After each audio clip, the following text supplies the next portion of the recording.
अमरावती जिल्ह्यात पीक कर्जासाठी शेतकऱ्यांवर पुन्हा सिबिलची सक्ती करण्यात येते।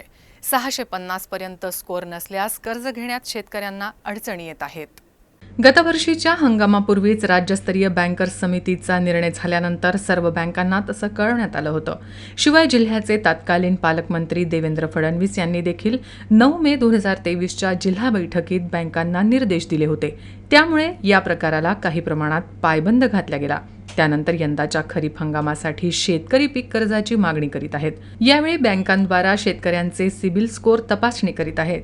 यामध्ये स्कोअर 650 पेक्षा कमी असल्यास बँका कर्ज नाकारत असल्याचा शेतकऱ्यांचा आरोप आहे।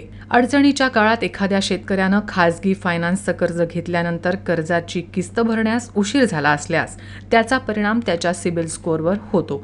बँकांद्वारा पडताळणी केल्यानंतर संबंधित शेतकऱ्यांना कर्ज नाकारलं जात असल्याच्या शेतकऱ्यांच्या तक्रारी आहेत।